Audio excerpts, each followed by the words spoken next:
आज हम लोग छठा पाठ पढ़ेंगे जिसका नाम है भारतीय संस्काराः। अब ये षष्ठः पाठः है। षष्ठः पाठः भारतीय संस्काराः।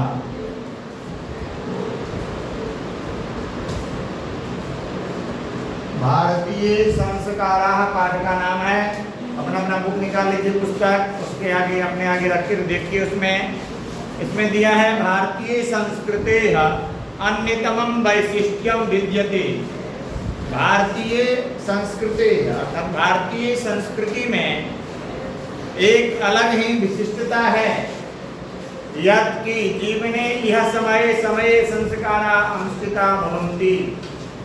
जीवने अर्थात मेरे जीवन में, हम लोगों के जीवन में समय समय पर संस्कार होते रहते हैं, संस्कार रूपी अनुष्ठान होते रहते हैं। अद्य संस्कार शब्दः सीमितो व्यंग रूपः प्रयुज्यते।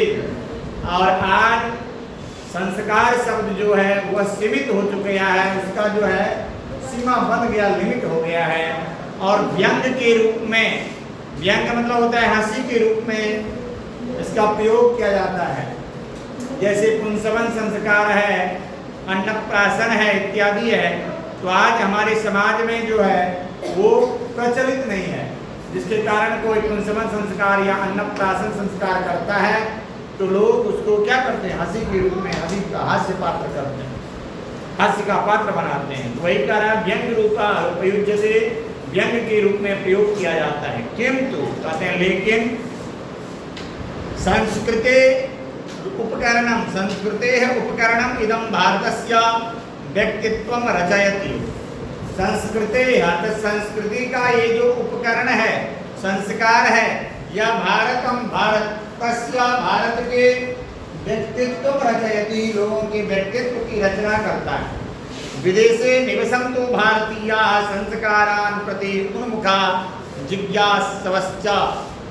कहते हैं विदेश में जो निवसन्तु निवास किए हैं, जो विदेश में रह रहे हैं भारतीय, भारत के लोग, संस्कारान् प्रति उन्मुखा जिज्ञासवश्च, वह संस्कारों के प्रति उन्मुख है। उन्मुख का मतलब है संस्कार को करना चाहते, संस्कार क्या है उसको जानना चाहते हैं और जिज्ञासा भी इसका रखते हैं। पाठेस्मिन् तेषां संस्काराणां संक्षिप्तः परिचयो महत्वं च निरूपितम्। इस पाठ में संक्षिप्त परिचय, संस्कारों का संक्षिप्त परिचय एवं महत्व के बारे में बताया गया है। अब इसमें दिया है भारतीय जीवने प्राचीन कालतः संस्कारा महत्वं धारयन्। भारतीय जीवन में प्राचीन कालतः अर्थात पुराने समय से ही संस्कार के महत्व को हम धारण किए। प्राचीन संस्कृते अभिज्ञानम संस्कारेभ्यो जायते। प्राचीन संस्कृति, पुरानी संस्कृति का ज्ञान जो है वह संस्कारों के द्वारा ही होती है, उसका जन्म होता है। अत्र ऋषीणां कल्पनासीत् यत् जीवनस्य सर्वेषु मुख्यावसरेषु वेदमन्त्राणां पाठः वरिष्ठानाम् आशीर्वादः होमः परिवारसदस्यानां सम्मेलनं च भवेत्। कहते हैं अत्र मतलब यहाँ ऋषियों का कल्पना था कि जीवनस्य सर्वेषु, जीवन के सभी मुख्य अवसरों में अर्थात मुख्य जो संस्कार हैं उन संस्कारों में वेद मंत्राणां पाठ, वेद मंत्रों का पाठ, वरिष्ठानां आशीर्वादः, बड़े बुजुर्गों का आशीर्वाद, होम अर्थात हवन इत्यादि जो करते हैं, परिवार सदस्यानां सम्मेलनं च भवेत्, और परिवार के सदस्यों का सम्मेलन और एक दूसरे से मिलन होना चाहिए। तत् सर्वं संस्कार अनुष्ठाने संभवति। और कहते हैं ये सब कैसे हो सकता है, तो ये सब सर्वम सभी संस्कार में जो अनुष्ठान इत्यादि पूजा पाठ इत्यादि हम यदि करते हैं, संस्कार करते हैं, चाहे वो गर्भाधान हो, पुंसवन हो, अन्नप्राशन हो, चूड़ाकरण हो, जातिकर्म हो, उपनयन हो, विवाह हो, इस सारे संस्कार जो हैं, सारे संस्कारों में अनुष्ठान जब हम करते हैं, कोई आयोजन करते हैं, अनुष्ठान का मतलब हवन इत्यादि पूजा पाठ का जब हम आयोजन करते हैं तो उसी में ये सारी चीज होता है, वेद पाठ भी होता है, बड़े बुजुर्गों का आशीर्वाद भी मिलता है, नहीं हवन भी होता है, और हमारे परिवार के सदस्य जो इधर उधर रहते हैं वो भी इकट्ठा हो जाते हैं, उनसे एक दूसरे से मिलन होता है। कहते हैं ये उसी में संभव है। एवं संस्कार महत्व धारयन्ति, और संस्कार के महत्व को भी धारण करता है। किंच लेकिन संस्कारस्य मौलिक अर्थः परिमार्जन रूपः गुणाधान रूपश्च न विस्मर्यते। कहते हैं लेकिन संस्कार का मूल अर्थ है, मौलिक अर्थ है दोषापनयने गुणाधाने च योगदान है, योगदान कुर्वन्ति। दोष को निकालकर, हमारे में जो बुराइयां हैं हमें उनको निकालकर, और गुणाधान, गुण की आधान करना, गुण को देना, यही जो है इसको हम नहीं भूल सकते हैं। अर्थात हमको साफ करना, हमारे जीवन में जो बुराइयां हैं उसको निकालकर अच्छाइयों को भरना, परिमार्जन मतलब साफ सुथरा करना। तो कहते हैं इसको हम नहीं भूल सकते हैं, न विस्मर्यते, इसको हमें भुलाना नहीं चाहिए।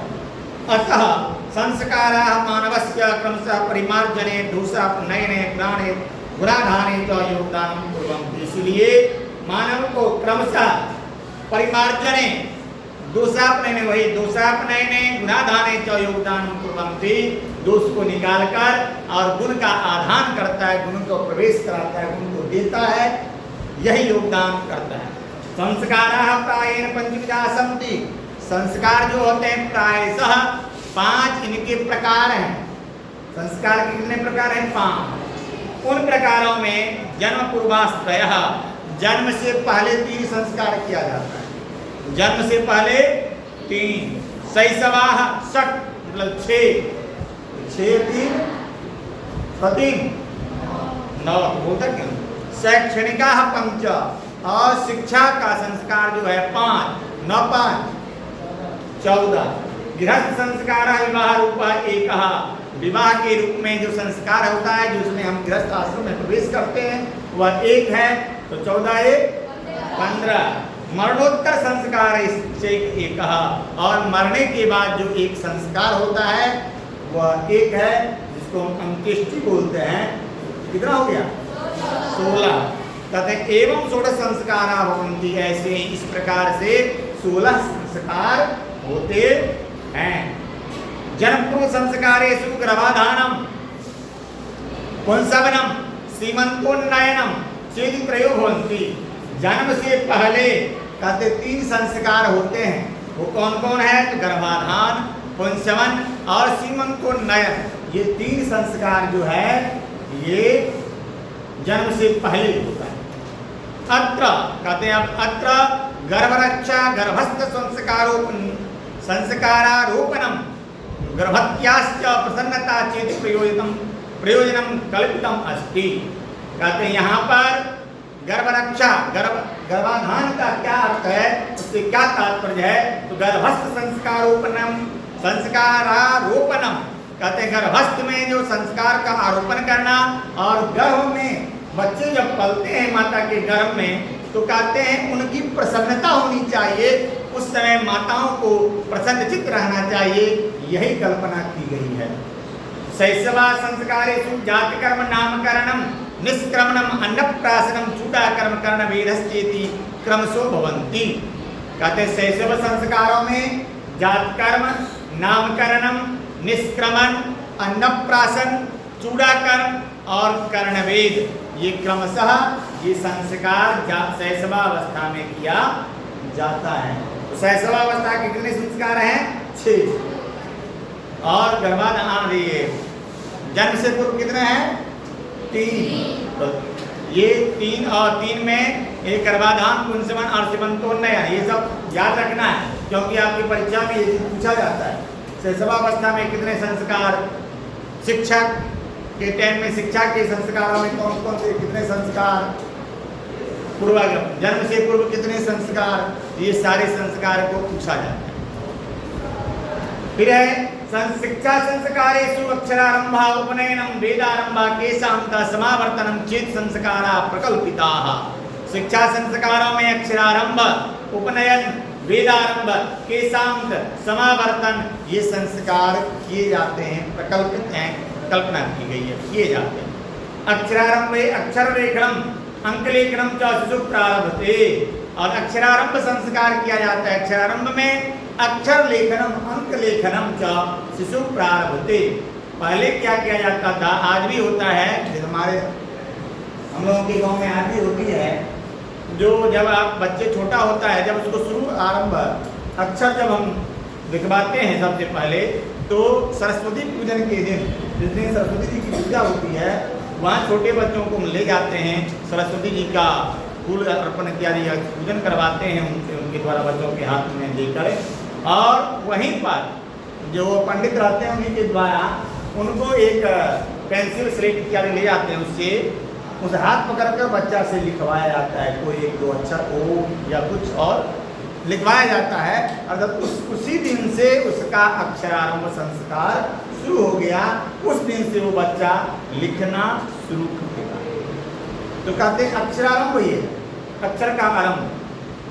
तो अक्षर लेखनम अंक लेखनम च शिशु प्रारभते, वह उस दिन से बच्चा जो है अक्षर का लेखन और प्रारंभ करता है।